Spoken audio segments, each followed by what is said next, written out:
Welcome to We're Not Pros. I'm Joseph. I'm Matt. And we have upgraded! This is our first episode at XSN. That's the XS Network. So happy that they've been willing to let us come in here and do our show with them. So thank you to you guys. Got the plug out of the way.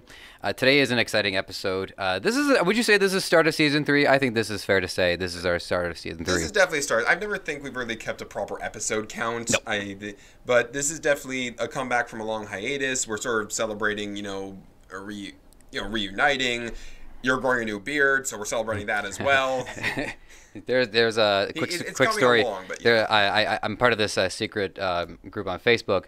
It's mostly just right-wing shit posting, but I did like an Ask Me Anything, and one guy's like, "Can I have your beard?" And I'm like, "Yes, actually, you can. Not a joke. I can grow it out. Send me your address. I can cut it, ship it to you. Not kidding." So I might have a little a market going for me. But thank you. Your beard is coming along nicely too. Thank you. I trimmed it not too long ago. All right, so ready to jump in? Absolutely. I'm really excited about this episode. We have mocked like top 10. Well, I'm saying we mocked, but we did an episode where we did our top 10 lists, and yeah. we had some fun with that episode, but I also think it was making some decent points because top 10 lists are a very pervasive thing on YouTube. I think that Total Biscuit said, "Why aren't I doing more top 10 lists? These things literally print money for me." Yeah, Crack.com's business model is basically lists. That's how they've been able to survive a lot of that transitional phase from somebody in an analog or old form media trying to get relevancy in a new form of media, and Crack did very well in that regard. So good for them.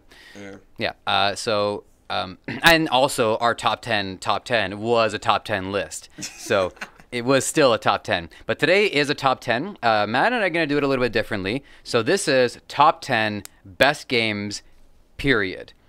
This is super subjective. I tried to be objective about it, but it's definitely open to many different forms of interpretation. It's definitely our opinions, and when we say games, we really we opened it up to any kind of real interactive form, anything that could be considered a game. So you're going to see a lot of video games on here because that's our hobby. You're going to see some real life games. You're going to see Again, we're being very general here because games, as we've mentioned before, are kind of just a way of interacting with each other, a way of looking at situations, a way of entertaining ourselves. So just because you don't have to plug a system into a television to do it, doesn't mean it's not a game. And even if you don't even have cards in front of you, there's still plenty of games you can do. So it's a very open list. I just did a count while you suggested that, and I have 4 video games on a list of 10 games. And also, I feel like this has been a bit of a favor to video gaming, which is obviously where Matt and I are the most passionate, because I wanted to give them a fair shake against some of the giants in the realm of gaming. And they showed up. Did they clear top 3? No, they didn't. But I'm quite proud of where video games ended up in a purely objective. Who has made a better contribution to society? What is a more well-designed game? And what ones would I miss more if they were to disappear, or if they were to be gone? What impact would that have on culture? So Matt and we did it a little differently. I wanted to do a competitive version of it, I guess. So my top 10 is 1098, 6, 42, 1. 1 is the best game of games, period. The game of games. So this is a highly competitive list, and we're not going to do honorable mentions today because we won't have the time for it, and we know how much people hate whenever it gets to number 1, and then the honorable mentions and our sponsors and all that stuff comes in. Or someone has to run to the bathroom. As you can tell, I might be that person for. I don't know if nosebleeds have their own number, but anyways. My list is a little bit differently. I had a lot of difficulty trying to rank all my different games against each other, and that really was the huge writing block I have, because the reason why I love Project Diva is different than the reason why I love Doom 2016. The reason why I love Lords of Waterdeep is different than the reason I love Geek Out, and just everything I had in terms of games I really loved and wanted to talk about couldn't really quantify against each other, because sometimes you come home and you want a challenging experience, something to really work your brain and just kind of just feel good burn, like a difficult thing, and sometimes you want to come home and relax. So I threw out my numbers So these are just, top 10 games, no particular order for me. I'm just going to read them off in the order I wrote them. Right. Well, for me, the idea of doing a ranked list was a game in of itself because it forced me to consider variables on somewhat of an objective standpoint as to, okay, well, is this actually higher ranked than this one? And that for me was an interesting mental challenge. So that's why I wanted to do it that way. Ready? Ready? Okay. I'll go first. Take it away. Number 10, Legend of Zelda Ocarina of Time. A Of Zelda game had to course. show up on the list. You would think, because I'm such a big Zelda fan, that it was going to show up later, and it didn't. I was actually really surprised to find this one down at the bottom. I mean, I kind of guessed your top 3, and while I got all 3 of the games right, I didn't get their order right. Okay, fair enough. Well, in addition to that, when we revisit these lists, maybe in a year, I'm not going to do a 10, 9, 8, 6, 4, 3, 2, 1 again. What I am going to do is say which games have been replaced on the list by other games. And I can actually see Ocarina of Time being removed from the list.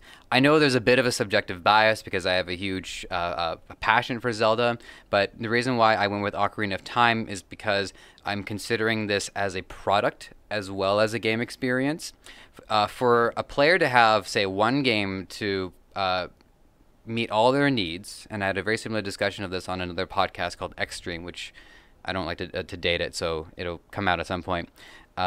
Ocarina of Time offers so much to the player in a single package that to try to come up with another game, another video game especially, to offer that same amount to the player was a difficult thing. And there's a couple of games that I might replace it with. I'm not going to say which ones they are now, but Ocarina of Time is the only game on my list that has a story.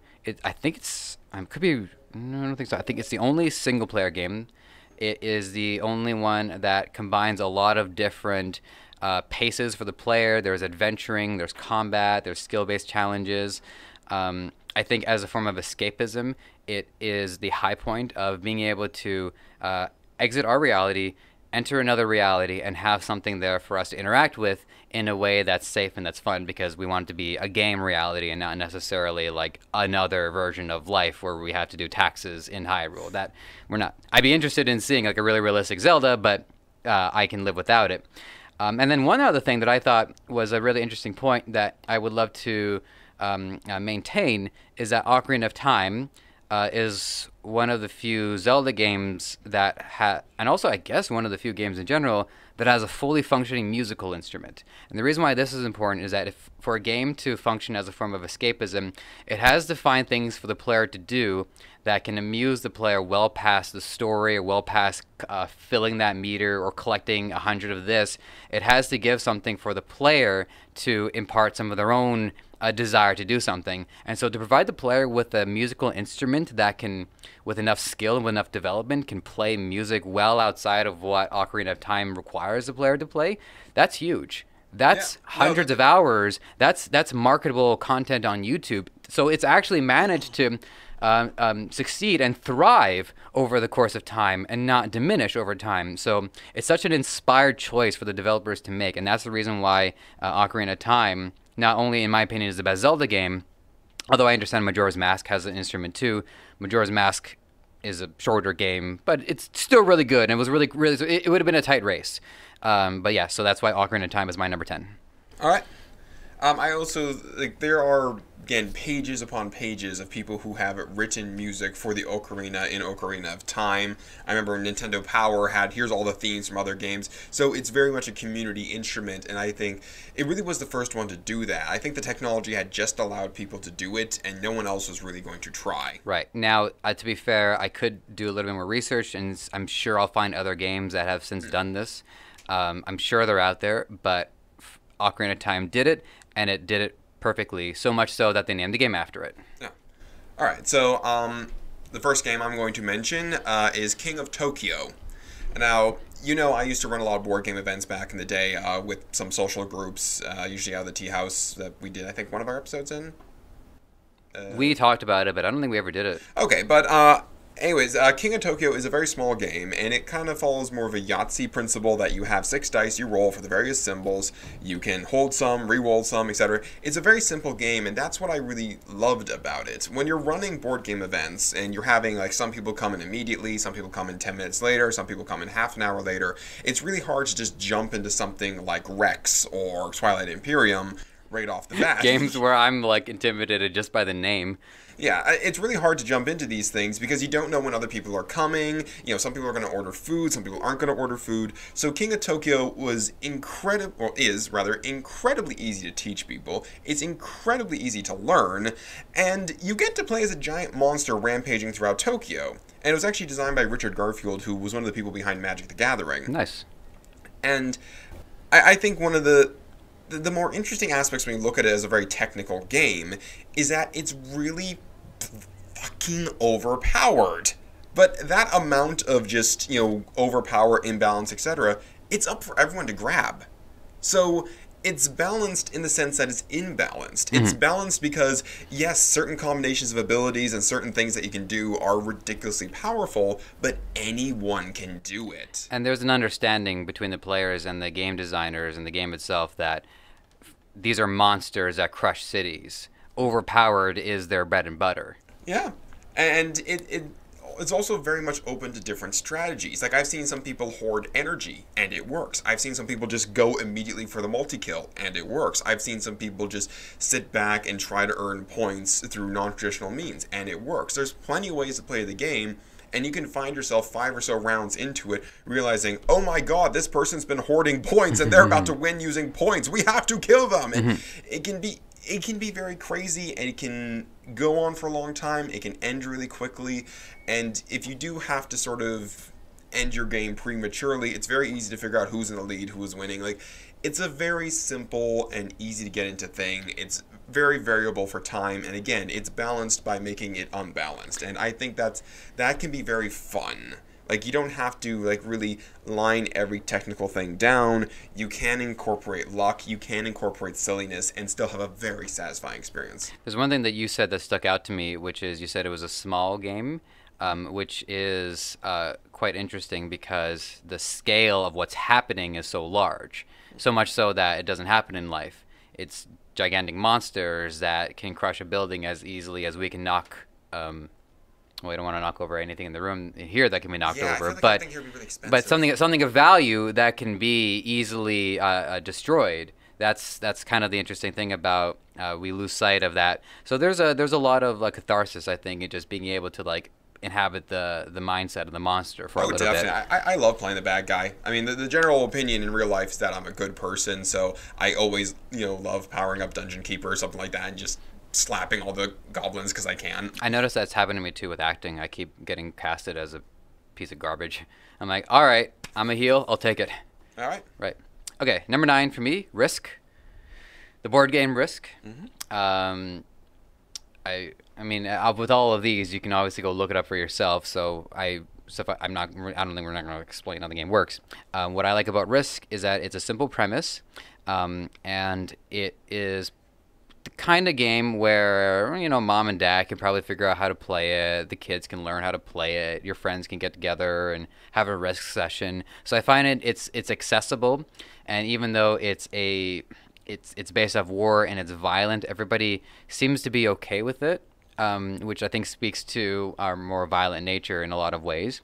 And what I also appreciate about it that I didn't think about for a very long time is that Risk manages to increase in scale, because what we notice is that at first we're placing soldiers that are a 1-to-1 representation, and then the soldiers are replaced with the horsemen, which I think are a 1-to-10 or 1-to-5. I don't know. I just played the Lord of the Rings version, so I'm thinking of the Eagles and such. Okay, well, try to picture the classic version of it. I haven't actually played any other ones, even though a friend bought me the Walking Dead Risk at home. Anyways, I am only talking about the classic one here. But once you start getting horse people out, the horse people, I think, we'll just say they represent 10 for the sake of argument. And the scale of the battles increase because you have to replace one-person soldiers with the horsemen, and then the horsemen are replaced by cannons, and you have a whole bunch of cannons in your little tin or little plastic container of all your available resources. So again, the scale of the fight increases so much more so based off how the game is being or how the game is going. I also really appreciate the fact that because it's it's a simple game, the complexity is how the players end up interacting with each other, which is something I always like to see in a game because alliances form and people start to backstab each other, and once everybody knows how the game works, you can see who's got the whose strategy is what. My strategy is always to take Australia because it's easy to start getting that early boost, and then I start working my way up from there.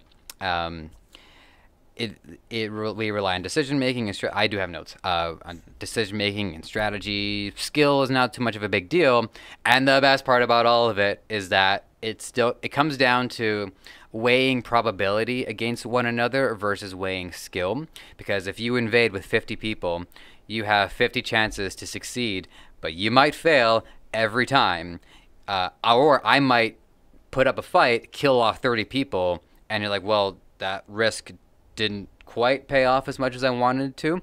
So the term risk is involved in a lot of these decision makings. And so the battles always have interesting ebbs and flows depending on how many people are fighting how many people. Sometimes you have Alamos, sometimes you have wounded knees, and sometimes you just have, like a fair fight. So that's why I appreciate Risk, and that's why it's number 9. And it's also a very easy to reskin game. Like I mentioned Lord of the Rings Risk, you mentioned Walking Dead Risk. It's very easy to incorporate it into other universes, because when I do play Lord of the Rings Risk, I don't feel like I'm playing like just some slap on paint. It feels like they actually got the figures right, they got the map right, and they even added additional rules for like trying to get the ring. Like it does feel like it's still Risk, but it's a slightly different Risk. It's not just a new coat of paint. Right, because the core of Risk is about decision making and weighing your odds of victory versus odds of defeat. So it doesn't have as much to do with whether or not they have guns or they have swords. It has to do with my resources versus your resources, and whose side the dice are on. All right, so the next one I want to mention is actually an incredibly recent game, Hellblade: Senua's Sacrifice. Most video games are an empowerment fantasy. The idea is you are some guy in heavy armor with a machine gun going through hell, blasting away demons. In Senua's Sacrifice, I just wonder what game that is. Sorry. But in Senua's Sacrifice, you're going through hell without any of that. In fact, you're kind of going through hell with severe mental conditions. It takes place sort of in times of Norse mythology and the whole idea of Vikings.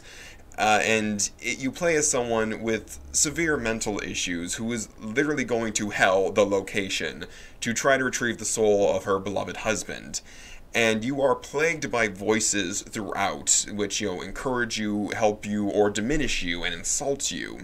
You are attacked by creatures that seem just familiar enough to be understandable, but alien enough to really freak you out. Like when you see a person or something that looks like as a person, except they have a whole bunch of branches around their head. Oh, and by the way, those branches are on fire, and it's coming down at you. And you can tell he's like a half foot higher than any reasonable person should be. It can be very intimidating, and it also has a very HUD-less design, so you really do come into it. It's a very dark atmosphere. It's a very well-designed atmosphere. It's by Ninja Theory, a company that sounds like they're named after a 13-year-old that makes surprisingly adult games when you look at their catalog.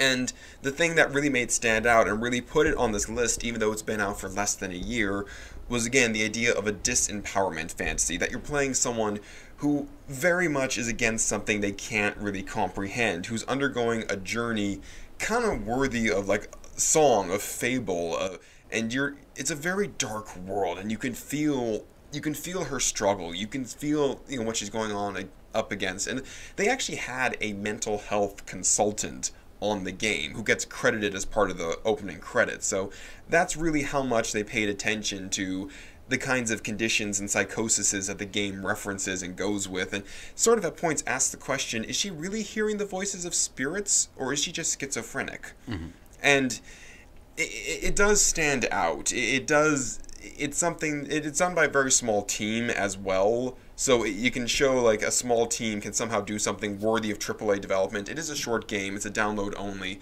but it says a lot about mental health and mental conditions that no other game really wants to touch, because the point of video games is to feel powerful, and the point of Senua's Sacrifice is to just try your hardest in a world that really just doesn't care. This kind of reminds me a little bit of why people, I think, take to horror as a genre, because it's exciting, it's intense, but there's also suffering involved in watching it. So while watching a comedy is a form of release, or watching a drama is a way of emotionally investing in somebody who's got their own ebbs and flows to life, horror is very distinctively a means to be with somebody who's enduring suffering as well.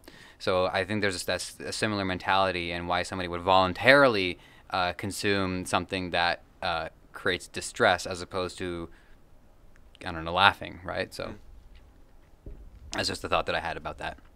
Okay, I'm going to move on to number 8. All right, cool. Number 8, Smash TV. It's classic. Yeah, this is the second of my 4 video games on the list, and Smash TV came out for the Super Nintendo, and I think there's a Sega Genesis version of it too. Yeah, so I discovered this game when I got a Super Nintendo emulator and went ham, just like, oh, this looks good, this looks good. I think Smash TV, I think I downloaded that because the word smash is such a positive word for me. So I downloaded that, and I played it on my own, and then I got to play it many years later with a friend when we had one of those little Android things. This actually happened maybe less than a year ago. And Smash TV is as fun now as it was when I played it when I was younger. It is easy to learn, and it's tough to master, and I think it's one of the high points of 2-player co-op because the story and the setting and the gameplay all ties into the idea of 2 people kind of cooperating but also kind of competing with one another, because you want to collect the gold and the treasure and the power-ups, and you want to end up with a high score for no other reason than to, be the better of the 2 people. Although if your partner dies, you're screwed. Right. So you can't just like backstab your friend, because that'll bite you in the ass. But you also kind of want to do a little bit better than that. For another reason, then it's a game show. It's encouraging competition. The presentation, I think, is pitch perfect. The music is perfect. The sound design. I mean, obviously, this is a Super Nintendo game we're talking about, but the sound design is great. It encourages sort of letting loose and just like gunning down a bunch of which I assume are prisoners being let out of gates. And because the setting is in the future where mankind is kind of gone berserk a little bit and are it's like Running Man, right? They don't care that people are dying so much anymore. In fact, it's become televised. So that actually speaks a lot to the mentality of being a player and wanting to do these outrageous taboo things in games that we can't do in life, not even close to be able to do in life. Like the closest thing we do to the blood sport is like UFC, and those are trained fighters with coaches and everything like that. So you also need strategy to win this thing. I've never beaten it. I don't think I've ever even gone to the 3rd stage. It's got branching paths. There's a strategy to it. And what I also found that I really like, I learned this from RPGs because RPGs foster growth and through experience, and your characters get better. But I took that idea and I started applying it to games that don't have tangible growth, but they want to see growth in the player. So as me and my friend got better at the game, the earlier stages got easier and easier. We lost less lives. We were more on point and more effective. Like, okay, we get through the easy parts, and then we're going to have to try harder on the harder parts. It's like when you're learning to play a song, and the song is 5 minutes. Because if you start the song from the top, you learn the early parts of the song much easier than you do the later parts of the song, because if you screw up and start over, you don't get to experience the later parts of the song as often as you do the earlier parts. And that's something that ties into a lot of arcade games where you always have to start from the beginning. And I think Smash TV understood that and is well ahead of its time, because when you start the game up again, it's like, oh, here we go again, Smash TV! And now you know how this goes. You have to go to the first area and shoot the prisoners, because prisoners are overflowing with people. So, yeah, I still love playing it. Well, the next one on my list, I'm going to say the Persona franchise. I'm going to specifically call out 5, but I won't say just the entirety of Persona. I have a series as well on my list, so. Yeah. It's an urban RPG, so it's very interesting that it takes place in a modern day recognizable setting. You've got, standard shops, you got your cell phone, you got all these sort of staples of real life, and it does a great job of presenting the ordinary world. Like, here is, again, a life not unlike the one you currently lead. Except there's something really wrong about it, because there's demons and there's shadows, and, maybe everyone turns into coffins at midnight, or maybe you can dive into representations of people's psyche using a cell phone app, or one of the other interesting methods they sort of change up the rules every game, which I kind of like. And as the game goes on, the layers of reality get peeled back, and you realize there is something very fundamentally up about this world you're in. And the fact that it starts off so familiar and so, like, happy-go-lucky fun, like, hey, let's go to the karaoke bar with some of our friends to increase our social links. And then towards the end, you have all of reality being threatened to be erased. It creeps up on you. They're all very long games, even going back to First Persona. It's interesting to think that the Persona franchise is actually a spin-off of the Mega Ten universe, or Shin Megami Tensei. I know someone out there is going to get angry at me for my pronunciation on that. Shin Megami... Never mind. But it's interesting to think that, again, the Persona games have become more popular than the parent of it. It'd be like if Crystal Chronicles somehow started outshining Final Fantasy. Yeah, them. But... maybe the MMOs got more popular. Yeah. But it also, especially with number 5, which is, one I want to call out especially, even though I'm calling out the whole franchise, it presents you with villains that seem like people who can actually exist in real life. I'm going to do some very minor spoilers for very early on in Persona 5, but one of your first victims that you're infiltrating is a coach at a high school, and he's straight up gone up to one of your party members and said that he will fail that party member's friend unless she has sex with him. Right to her face, like, no subtlety or any of that kind of stuff. And you are then entering his head every night to try to basically deprogram him, to try to, clear out the demons in him. And yeah, I'm not going to give away anything else, but you get to see the various floors that represent his psyche, statues of himself, statues representing his fetishes, and when you finally get to see him and fight his demon form, it's actually disturbing to look at. But at the same time, this is a villain who can actually exist in real life. This is someone who's in a position of authority who bullies other people, not just the member of your party, but other students and that kind of stuff. This is a tangible villain, and you're basically applying a video game solution to beat him. And I imagine that there are a lot of people who connect with maybe not necessarily sex or fail dynamic, but with you give me this, I give you this dynamic, and that comes up a lot, I think, especially in adolescence. Yeah, they've all been sort of games about growing up and finding yourself, and the Persona system, the whole idea that you have an inner demon-like creature that you can summon forth to cast spells and hurt things, it speaks to the mentality that any one of us can do this, because your persona is your inner self. It's, a creature that represents your psyche.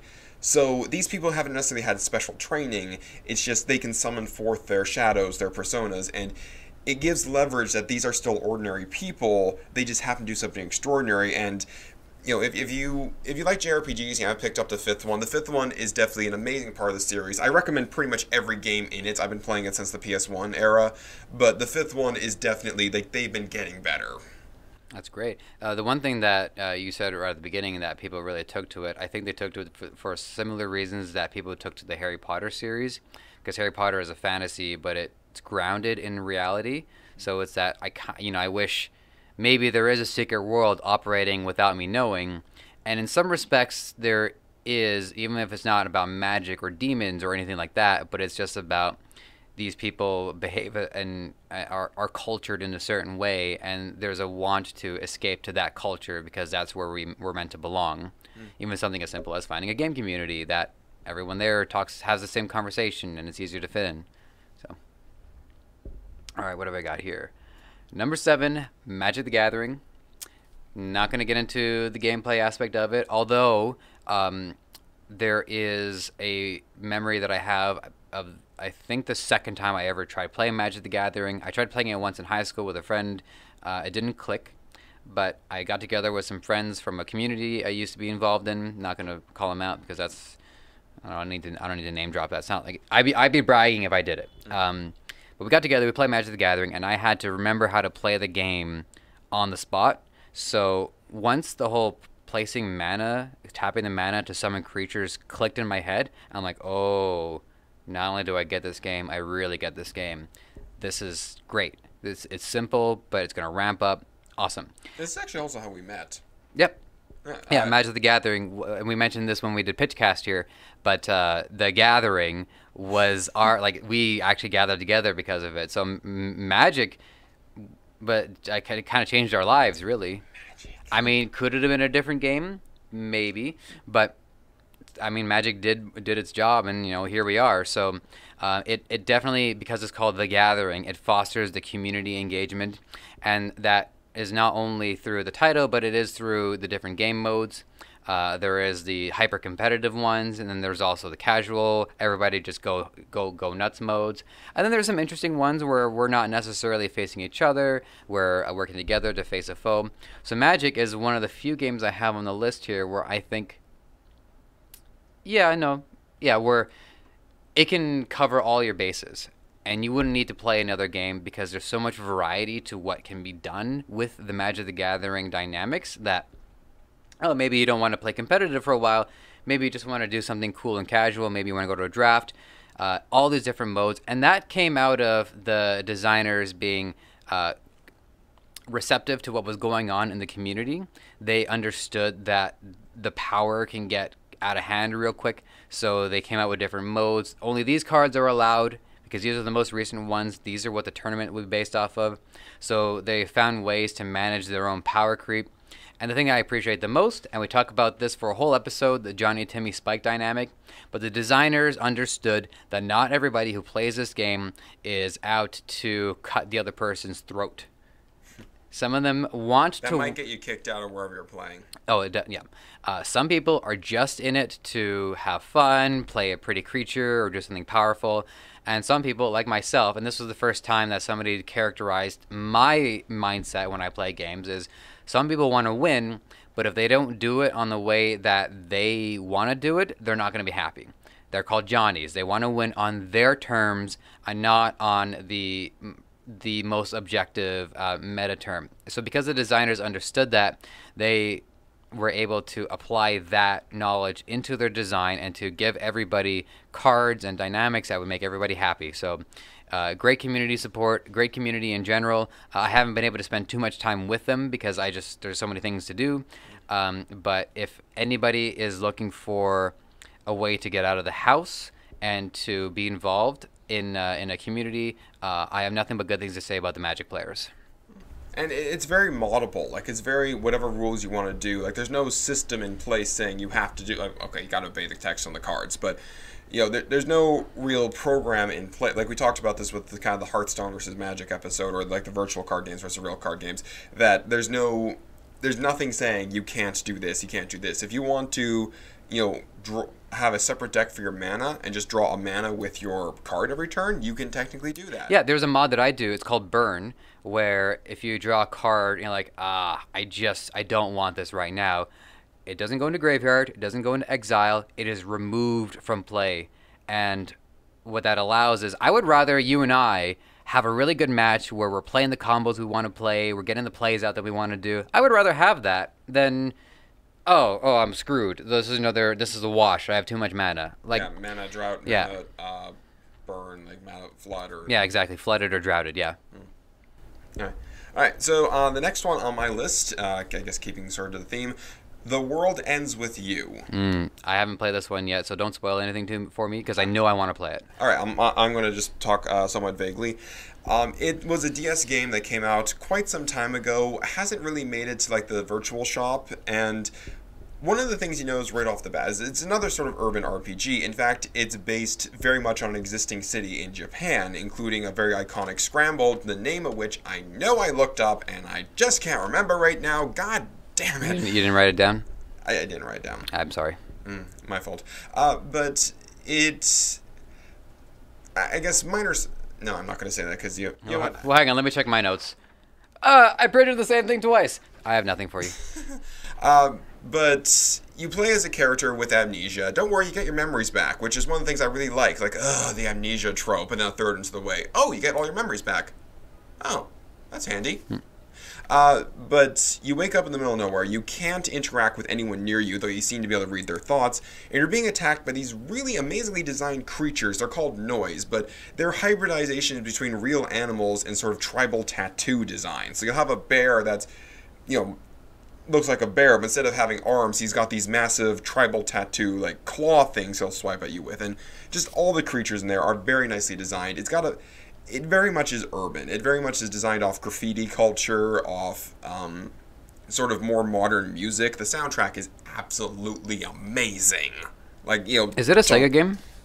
No, don't think so. I think Atlas? it's Square Enix. Square Enix, okay. It's actually the same team that did Kingdom Hearts, I believe. I feel like I might be corrected by that in the comments. But it deals with a lot of issues that I don't think a lot of games do. Let's take your average RPG, protagonist. Oh no, my village has been destroyed. I must quest to defeat the Goblin King to avenge my village, and maybe some interesting things will happen along the way, like side quests and people in cat outfits.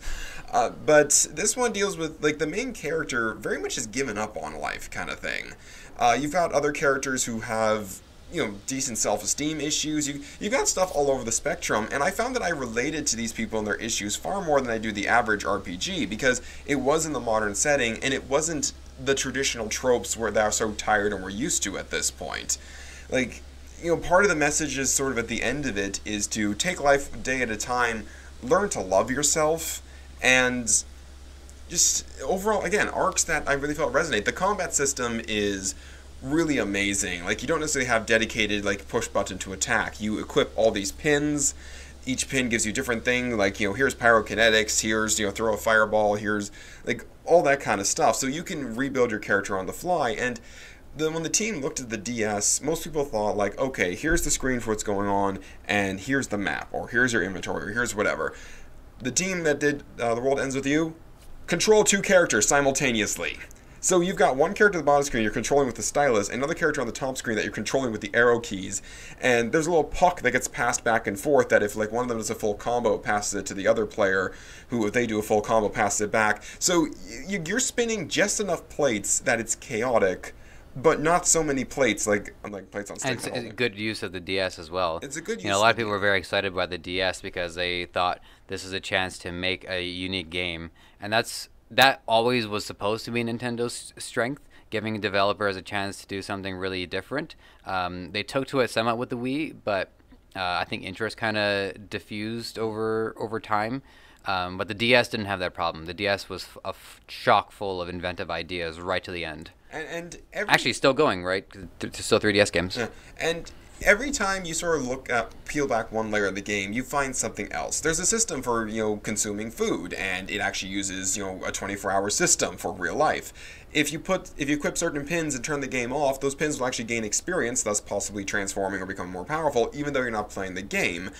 There is a fully fleshed out minigame in it called Bit Pin Slammer, or something like that, which you can do multiplayer. When you beat the game, there's an alternate reality final chapter. You beat the game, everything's considered, and here's a bonus chapter. And the first thing that happens is your character is there. It's wow, I feel so great. No, urge to be emo rising, must fight it. And it's just everyone is just such sillier versions of this. But again, it's an alternate reality chapter, so just go nuts, have fun, and every clothing has, your equipment is clothing, it has brands, you can actually increase the popularity of brands in certain areas by fighting with it, and it just there's just more and more mechanics every time you look at it. It just feels like such an amazing package. I actually remember back in the day, I sold my copy because I was not putting it down. I was just playing it way more than I should. That is high praise. Yeah, in order to... I've never heard of anything like that before. In order to move on to another game, I had to physically separate myself from this one. And you might have, honestly, I was sold on it when I first heard about it, but I'm surprised that I haven't played it yet. Yeah, it's not in the eShop for some stupid reason. I'll find it. All right. Ready? Sure. At number 6. This is the most surprising one on my list. Settlers of Catan. I have had nothing but a good time, win or lose, when I play the game. Matt can attest to my obsession with bricks. I turned into this person called the Brick Baron, where there are a few games, I think this and Monopoly are the only ones I can think of off the top of my head, where I don't even care to win. I just want to be a certain presence in the game and just to mess with the other players. Yeah, it's funny. Like people critiqued fourth edition D&D for not encouraging role playing, and every time people say that, I indicate to you, it's like I have a friend named Joseph who role plays in Settlers of Catan. If you can do it there, you can do it here. Yeah, role playing is easy. You just have to take the second you get even like the faintest hint of a characteristic. You might not be the most dimensional character of all time, but you go with it. Might I offer you a brick? No? Perhaps I should introduce you to my favorite film director, Stanley Kubrick. No? Well, I don't have a joke for 3, but I will work on it. So what I really appreciate about Settlers of Catan is that it's competitive, but there's no bloodshed. Oh, there's some bloodshed. There's an army, but there's not too much bloodshed. The army's kind of controlled by the game world. Yeah, so it's more like intimidation than anything. It's a chill game. There's greens and there's blues and there's sheep. I find that it's a relaxing game to play. The board is randomly generated. Not a lot of board games really do this. The board games, you have to unfold it, and there it is, right? We all know the Monopoly, which, to be fair for Monopoly, is by design supposed to have a power creep to it, so maybe not the best example. But Settlers of Catan manages to always be a different variation on the same experience. Excuse me, sorry. By forcing the players to have to make the board anew every time the game starts. So the game is always a little bit different. Can't rely on the same strategy all the time. That to me is a brilliant choice to get more longevity out of it. And another thing for me is that there's those classic board games of youth that my generation and I'm sure other generations got on board with. There's Sorry and Trouble and I Apologize and all that stuff, and Risk. Yes, the I Apologize board game. Yeah, the Canadian version of it. We're all the same color. Actually, no, in Canada we would all be different colors. Anyways, so Risk kind of survived that because I think it just did a lot of things right. I find that Settlers of Catan is a bridge between a lot of those contemporary or niche games that maybe you probably play more than I do, but I still have an appreciation for them, and those classic like Milton Bradley board games. So I think it's a really nice central point between. Oh, I remember I used to play board games when I was younger. Well, here's this Settlers of Catan. There's new board games, and they're really good. Play this one. Maybe they'll be interested in other games. Maybe they'll stop at Settlers. Maybe I could have said Settlers. Settle on Settles. Anyways, and it really is a good introduction to the Euro game genre, which is, the board games where you're controlling a lot of different economies, where you're controlling a lot of different resources. It's simple enough that you can get into it, but, if you really love this kind of thing, you go more complicated. But it's still very good. It's easily reskinned as well, kind of like what we said with Risk. Mm-hmm. Yeah, and I think I've played Settlers twice with you. Maybe even once. But I'll just say twice for the sake of argument. And then once while I was on set for background.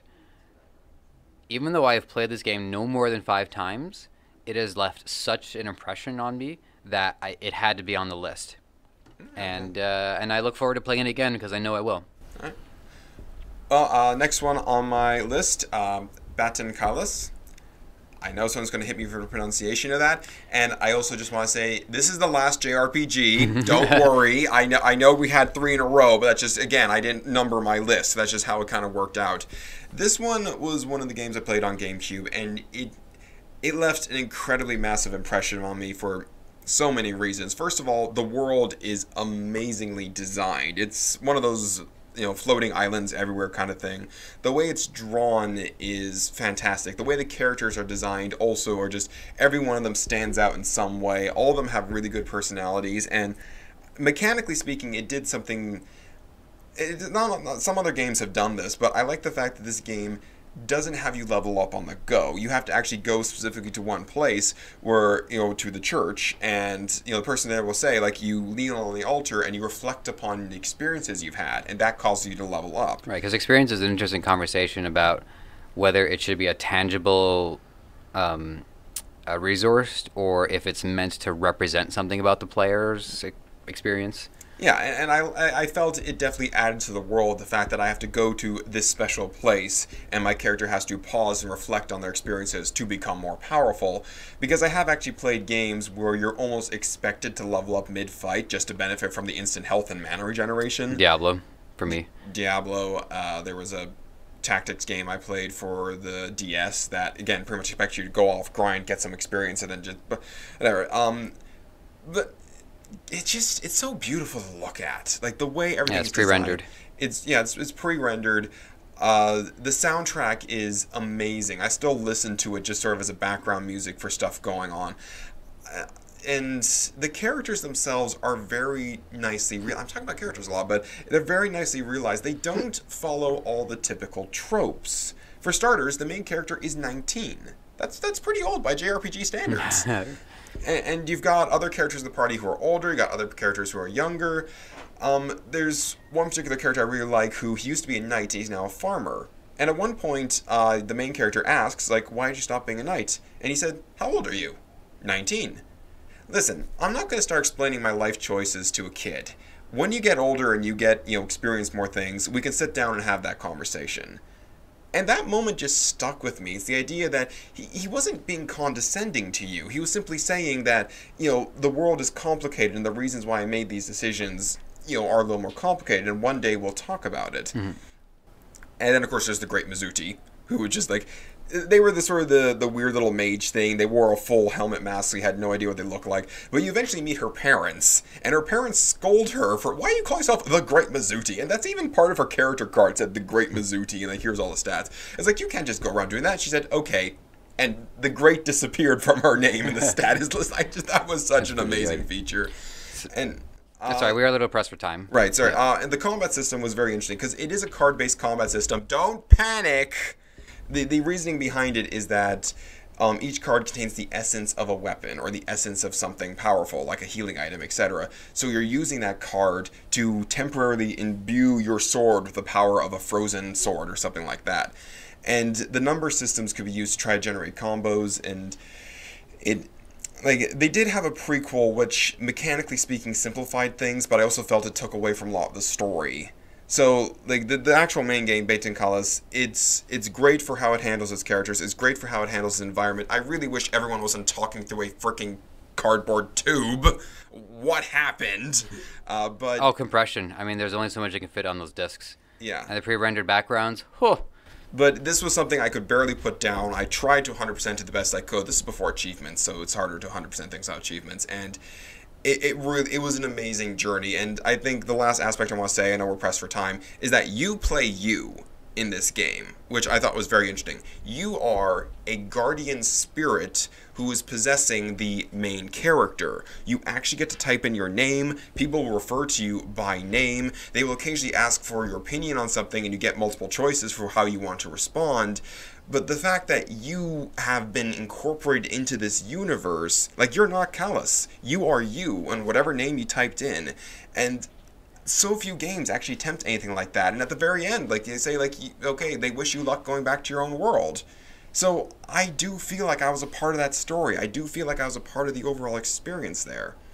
As weird as that may sound. No, I mean, it's by design. They want you to feel that, so yeah. It makes sense. Okay, so I'm going to do 5 and 4 because I talk about both of these games all the time. Dota, I brought it up 100 times on this show. And the thing that I will say that puts it on the list is that it's the single most consistently difficult video game I've ever played. It seems to me it just gets harder and harder. Valve does not fuck around with those patches. Like, you'll see League of Legends, like, oh, we've made a whole bunch of micro edits here. Valve, okay, everyone has been altered. We made a comic for this. Here are we're 5 excited new about items. This. Right. The fun for me is centered around playing the hero, not necessarily like succeeding. I just find the heroes are satisfying to play because they're powerful, but their power is linked to the world, and not just necessarily like, oh, this is a power that you can use to hurt your opponent. Although there's plenty of skills that are like that, there's also a lot of skills that just like being able to shoot a fireball that just flies out. It's powerful in the way that practicing your kata or your fight is it's fun to like throw a punch, not try to hit something. So being able to do certain things and not necessarily need to hit a person with it connects the player to the heroes in ways that other MOBAs don't do and that other games don't do. From a mechanical standpoint, like Dota started as a mod, and when you break down even Dota 2, which are basically just to recreate heroes from Dota 1, so many of these abilities are very simplistic. Like, let's just take point, target, projectile. So, you know, I click on you, I fire a projectile at you. You've got Vengeful Spirit's Magic Missile, flies at a certain speed, stuns them. You've got Wraithfire Blast on Wraith King, flies at a certain speed, stuns them for a short amount of time, and then slows them. Sven's Hammer, which has an area effect around it. Like, so many abilities can be broken down to a simple point projectile and a whole bunch of, you know, positive, negative gates in programming. But each one feels so fundamentally different. Lich's ultimate is ultimately a point projectile. It just happens to bounce. So the fact that they were able to do so much and keep what feels like the mechanical limitations, like they had to have a lot of creativity thrive because they didn't have many options when they did it in Dota 1, and Dota 2 is a very clean transition of all those choices. I agree completely. And yeah, I mean, we mentioned 3 different characters who all have a single point target stun. We could but name more. but the point is that all 3 of them need them for different reasons. Like Vengeful Spirit's stun is damaging, but she uses it for setups for swaps or swap and stun. So even the manner in which they're used is different, even if it's basically the same thing. So that's all I'll say about Dota.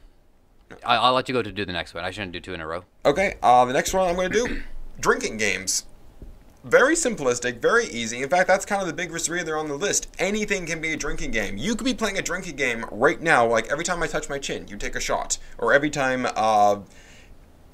you notice the Kleenex coming out of his nose, you take a shot. Like, I'm sorry, it happened right before we started shooting. Yeah, anything can become a drinking game. Anything can be turned into a drinking game. All you need Roxanne. Roxanne can be turned into a drinking game. Like, all you need is some alcohol or even just possibly some water. And I want to advocate, drink responsibly, please. Like, I've had friends injure themselves from doing that. But if you're in a controlled environment, this is a breakout game for anything. You barely need anything to put this together, and you don't need to buy rules. You don't even need to buy specialized cups. You can use whatever cups you have around the house. And anything can be a drinking game. Anything can... Quick story. What I find is that the kind of drinking game a person participates in does say something about their personality. The reason why I brought up Roxanne is because a coworker at an old job I used to have was like, so we played this drinking game called Roxanne, where every time that they say the word Roxanne, we took a drink. Oh my God. By the end of it, he was saying Roxanne over and over again, and we were drinking so much, and we were just trashed. And I'm like, you must have the most unremarkable dreams. Some friends and I played a drinking game with the rebooted Star Wars or Star Trek movie, and take a shot every time they directly reference the original series. Halfway through that, dear God, did we regret that? I thought you were gonna do lens flare. No, we're not gonna do lens flare. We can't make it through the first 10 minutes of that. Okay, fair enough. And then like the second movie's like, we're not playing this game again. Okay, we're gonna murder ourselves trying to do that for the second movie. It's also like with friends, each like 6 players, each is assigned to a character. So when the character is on screen on their own, that's when that person drinks. So there are different ways to like balance it or unbalance it, as opposed to everybody having to take the same drink. Yeah, that's a great option. I wouldn't have thought to put that on the list, but that's why we said we're gonna do everything. Yeah. Number 4 for me, Smash Brothers. I talk about it, and see, this is my series one because I'm talking about Smash Brothers as a series. Competitive Smash Brothers Melee to this day is not fully unlocked. There are still people discovering new things about characters from a game that hasn't been patched in, 15 years? Can it even be patched? No, it can't. No, it's impossible to patch Melee. The only thing that they could do is make an updated version of it that does allow for patches. And in spite, I mean, they're pretty much just gonna nerf Meta Knight and call it a day. You're thinking of a brawl, right? Yeah, which could be patched, but they would need like you have to download it onto an SD card. It could be done, but anyways. Smash 4 is highly patchable, and they've done a lot of patches to try to balance things out. It is for me the ultimate toy box because it has so many different characters who are fun for different reasons, and they brought them all together, and they made them beat the crap out of each other. I've done a whole Smash Brothers episode, so I don't need to get into it here. So Smash Brothers, the impact that it's had on my life, the impact that it's had on so many people I know, And as good as I talked about the Magic community, the Dota community is great too. I've had a lot of interesting interactions with a lot of the communities based on a lot of these lists. The Smash community has changed my life. Yeah, like we did a whole episode on that, so there's really only so much we can say at this point. I'm just going to advocate for use items, use interesting stages, don't just Final Destination, no items, Fox only, the whole thing, because you are just handicapping yourself so much, not in terms of, fight, but in terms of the fun you could be having. Random items are fun. Like, if I tried at one point just to do, since we did the last Smash episode, like, just the Smash Ball on high difficulty, or on high item drops. My god, that was insanity, and it was fun. I maintain let the winner choose, and let the winner choose anything they want. Yeah. Okay, so I guess the next one on my list is going to be Guild Wars 2. MMO came out a decent amount of time ago, and the thing I like the most about it is that it has improved over time. It doesn't feel like it's stagnated like some other MMOs I've played or had experience in. It really does feel like they've gotten better, and ANET as a company are willing to admit when they screw up. Like, one of the criticisms I've had with Blizzard a lot of the time is Blizzard will do something, and the community say, oh, this was a mistake, and Blizzard's like, no, this wasn't a mistake, we're not going to do it, oh, we're going to dial back the change we made, not because we made a mistake, because, like, they're very willing to sort of butcher what the community loves about their games for why?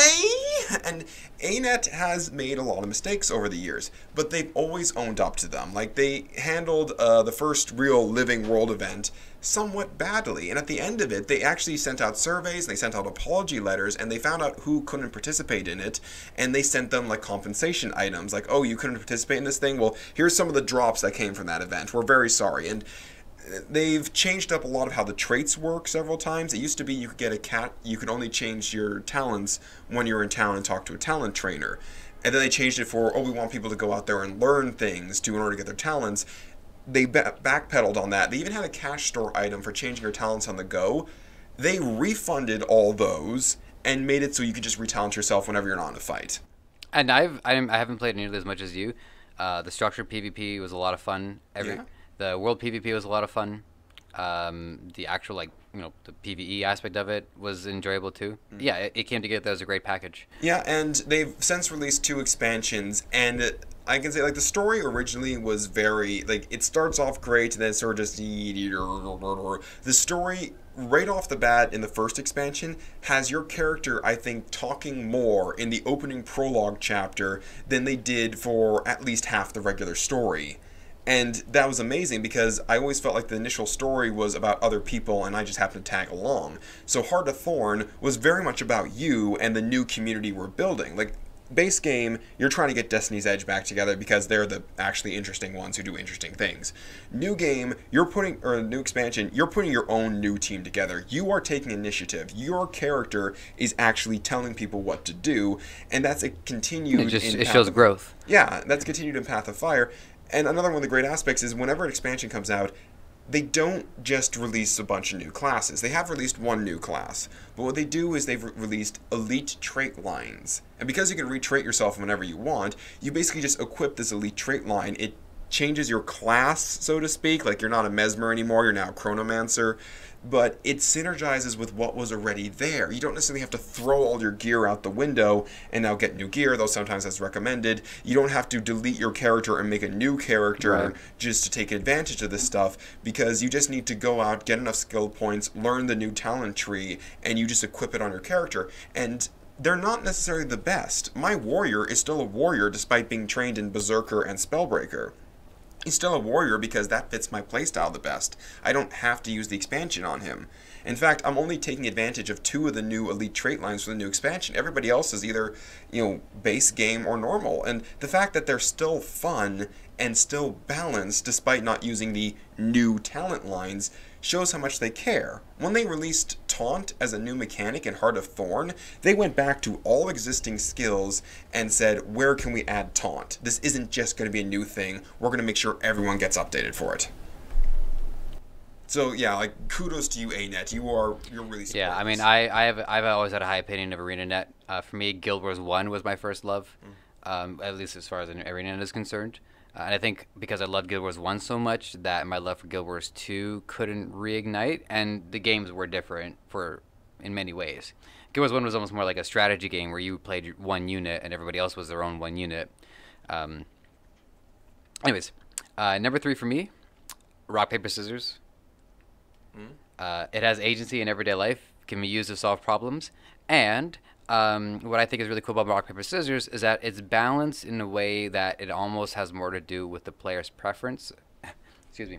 Rather than what's more, like rock is not more powerful than scissors or paper, but there's something about trying to get into the mind of the other person to see, what do they like to use? What would they like to win with? What do they want to use? As opposed to just like, oh, well, rock is more powerful, so he's probably going to use rock. Because then the game wouldn't work. Yeah, except that doesn't work because paper somehow beats rock. Yeah, How does that work? I think paper just, I don't know. I don't know. I don't know. I think it just suffocates the rock. That's all I got. Okay. Yeah. Well, my next one, Dungeons and Dragons. Wow, like I couldn't pick a bigger world, could I? Okay, number 2 for me. Oh, really? Really? Okay. Okay. You guys want to give me like a 5-minute warning? Yeah, you're good. Okay, thanks. Okay, but Dungeons and Dragons, where do you want to go? What world do you want to play in? Who do you want to be? This is kind of the original MMO, the original RPG, the pen and paper, go anywhere, do anything generator, where you can experience any story you want. You're basically telling a story with the DM. You're working together with the DM to do it. And I'm not going to really say much about it, but that's because what can I say? It gave boss monsters their first job. It gave magic missile its first practical use. Like the original D&D dates so far back into the roots of just how we play any kind of role-playing game, period. And to this day, it's a system that's constantly being refined, constantly being made better, and constantly being made smoother. It is again the original go anywhere, do anything, be anyone generate. Vin Diesel likes it. What else can I say? Like it's I still think about some of the things I've done in Dungeons and Dragons, and there are still fond memories for me in ways that like things I've done in life are fond memories. Even if it's hitting somebody over the head with a hammer, there's the context and the setup for it, and just how everybody was so happy that it happened because of how necessary it was to hit that person to hit the hammer. Yeah, there's still like memories that I have of like being another character and still keeping those memories with me, and it just makes me feel good. Yeah, I have a pen pal in Vancouver, and he is always just as interested in what's going on in my D&D party as what's going on in my actual life, because the things my characters can get up to, and they're all worth talking about. Mm-hmm. There was this brief period where I was trying to make my own mod of D&D with some of my friends, because some of them I don't think would have gotten into D&D classic style, and one of the guys was starting to get a little scary with what power he was going to have access to. So I had to talk to you about recruiting you as a character to come in specifically to kill this other guy if it got out of hand. What's great about D&D is that the dungeon master has a job to do, and I think it actually teaches a lot about responsibility for making sure that your players are satisfied but challenged at the same time. So there's a lot of growth there for the dungeon masters. All right, number 2, soccer. What can I say about soccer? It's huge. Some people call it football. It's a lot of fun to play, great exercise. You get stamina, strength training. And above all other sports, I think soccer is the most accessible, because you just need to get a ball and then figure out where the nets are, and then you're good to go. And I would love to play classic soccer where you don't have to shoot the ball into a net. What you do is you go to a city square, you take the severed head of your enemy, and you split the town into 2 groups of people, and you try to kick the severed head into the other player's side of town. Okay, back up for a moment. I think we got that's actually how it starts? I'll double check my facts, but that's what I remember reading. Anyways, I mean, the idea of like maybe having like a bunch of soccer balls, maybe having like 10 of them all set up on a line in the middle of town, having like mobs of like 1,000 people and 1,000 people all vying to try to get these different balls to the different sides of it. That to me is like, that would be so much fun. I would love to do that. Toronto versus Quebec. Let's do this. Bring it. All right. All right. Go. Next one I'm going to do, Guilty Gear. just as a franchise. I didn't actually get into this back in the PlayStation 1 era. I got into it more the PS2 with Guilty Gear XX2 Accent Core Plus. Okay, you do know we make fun of Street Fighter when they attach too many adjectives to their... But anyways, it was always a very tightly controlled game with a lot of very interestingly designed characters. Like, you had the 16-year-old with an actual ship anchor, who's actually a zoner because she keeps summoning her animal friends to attack you. You've got someone who attacks with their hair. And, you know, more recently, you've got Bedman. I'm not even going to try to explain Bedman. Just look him up. And... it's always really fun to look at. The music's always been amazing, and beyond the visuals and the aesthetics of it, you have a very tight system with a very good risk-reward, and it just feels very satisfying. Getting a combo, it looks good, it feels good, it can be very technical. They did add something to it called a stylish mode, where you can literally just hammer buttons. But above all else, it has one of the best training modes of any fighting game ever. They now have the XR series, Guilty Gear XR, because the people who made the game finally got the rights back. They were under a different publisher when they made the original game, so they finally got the rights back. They've taken over the helm again, and they've added a training mode to it, which is the most extensive fighting game training mode, I think, in existence. Like, pick a character, and 20 missions later, you'll know how to chain together really complicated and effective combos. It's fun to watch, it's fun to play. I keep trying to introduce my friends to it, and... Oh, you did it to me. Yeah. And I took to Elfelt, who is got a bunch of weapons on her, and she's also in a bride's outfit, and she's got bunny ears. Yep. It wasn't hard. And yeah, she's got, you know, grenades, pistol, it has a very nice way of expanding what you would expect from fighting games. You've got a character who can actually summon, you've got a character who can deploy swords throughout the field and then activate them. You have Bedman. Just look up Bedman, it's amazing. Just look up Bedman. My favorite. And then you've got like a one-armed samurai who her other arm actually houses a cannon and a chain whip and all sorts of other things. It's very nicely designed. It's very fun to watch in action, and it's very rewarding. Like, if you actually take the time to master it, and get the tight controls and the commands and all that stuff, it's really satisfying. Like, it feels like fighting somebody else in high-level play. It feels like Dark Souls. It feels like Sundered. It feels like, you know, oh my god, I'm squeezing this controller, gripping it, and I did it. Like, it feels like a mountain to climb, and the game gives you every tool you need to climb it. Nice. Yeah, and I mean, in the maybe 2 hours I played, I got like a few moves down, and I'm like, wow, this is going to take a long time. So I do appreciate that, you know, trying to master one character is going to take a long time, because I always would prefer to master one character. You know this about me. Like Dota, I have no choice but to master 3 because there's bans. Yeah. But other than that, yeah, no, I really appreciate that aspect of Guilty Gear, so I definitely am a fan of it too. All right, number 1 for me. For those of you who've been trying to intuit this, you've probably seen this coming. Chess. I was pleasantly surprised. I mean, I wasn't like, oh my god, I can't believe he did that. But he said it's like, oh, kind of moment. Okay, fair enough. Well, the chess has, it's paid its dues. The design has been around for eons, and they've undergone a lot of changes, and they finally set it in stone, and everyone's happy with it. Bobby Fischer was a professional chess player a few decades ago, and he said at a certain time that all the moves have been discovered and that chess is eventually going to die. To co-opt his terminology a little bit, but now the chess masters who have the internet on their side and are exchanging new plays and are new challenges and new problems to solve could probably beat Bobby Fischer with some challenge. But I mean, chess there's similarities to Melee. In fact, the game has been set, but there's so much that can happen in chess that every game can be different. 3 moves into the game, there are over 1 million possible outcomes that can then happen.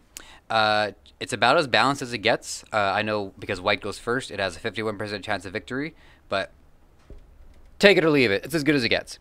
It teaches about planning moves ahead, which is an important lesson in life. In life, some people might only be able to make a decision that they can see for the next day, but to succeed at life and to succeed at chess, you have to make decisions that might affect you within a week.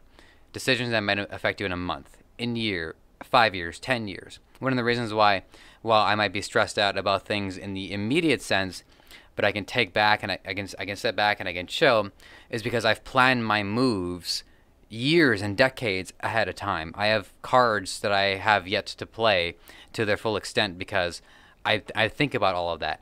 And that's the kind of thing that chess not only teaches us, but a lot of these other games take that planning ahead mentality and apply it to their own game without even realizing it, because it is so fundamental and it is such a core part of not only game design but of life design. So I couldn't think of anything. Soccer and chess were kind of neck and neck a little bit because of the accessibility of soccer versus the accessibility of chess. But I mean, to have the board there and to have so many different things that can happen, and the nuance to it and the different pieces that have different abilities was a breakthrough for its time, and it's still somewhat cool Well, I today. wouldn't even call it abilities. It's just this is what the piece does. Have a nice day. The knight can only move in that L movement. That's it. You don't have an option. Well, okay. Well, in that case, it's like it's the player's ability communicated through the piece. Maybe that's another way of saying it. But yeah. I wasn't trying to do that. All right. How much time do we got? A couple minutes. Okay. I'm going to burn through all of those minutes for my last game. Well, I've said everything. So good night, everybody. All right. So, in order to explain this last game, I'm going to go off on a little bit of a side tangent. Have you heard of the play Hamlet by Shakespeare? What most people don't realize is Hamlet is actually absurdist comedy. Shakespeare was essentially making fun of himself and making fun of the various tropes that he himself was helping to popularize and that the writers before him had popularized and he was kind of forced to do because this is just how you write a story. The best example of this really is the transition from Act 4 to Act 5. Act 4, Hamlet is on a ship headed to England. Act 5, hello, I'm back again. We were attacked by pirates, but they were friendly pirates. So, a lot of it is very silly, and one of the silliest aspects of it are two characters, Rosencrantz and Guildenstern. They show up at the very beginning so we can dump exposition on them. They soundboard for the rest of the play, not really doing anything. And then at the very end, the last thing that's said is Rosencrantz and Guildenstern are dead. Because they were killed off screen, basically to artificially inflate the death count of the play. That's how freaking useless they were. Now, fast forwarding closer to modern times, a playwright decided to write essentially Shakespearean fan fiction, Rosencrantz and Guildenstern are dead, which is the entirety of Hamlet from the perspective of the two most useless characters ever put to theatre. Only it turns out they're not really the two most useless. They're actually very intelligent. They're being swept along in a narrative story they can't control and have no real say over. They basically have their lives dictated for them, and as the play goes on, they're kind of realizing, they are side characters in another person's story. They realize they don't really have that free choice is an illusion and they're slaves to the narrative. So they try to break out of it, and spoiler alert, they fail because, the play is called Rosencrantz and Guildenstern are dead. And eventually it was made into a movie, very great movie, I highly recommend it, but it is a powerful exploration of, again, the illusion of free choice, the control of a narrative, and just the idea of not really being able to do anything to actually affect your life. Because after all, your character's in a story, and when all the paths available to you have been laid out long in advance, death becomes meaningless, and life becomes the same. The Stanley Parable. A game that explores the illusion of free choice, the power of narrative, and just the idea of having any kind of real control over your life. And the reason why I did an incredibly convoluted example, by going to entirely different source material, is because that is about as much as I'm going to say about the game. Because the best way to experience the Stanley Parable is to go in as blind as you can. To just go in not really knowing anything and just play the game how you want to play. I've actually made somewhat of a joke that it's a good way to gauge someone's personality, how they do their first playthrough of the Stanley Parable.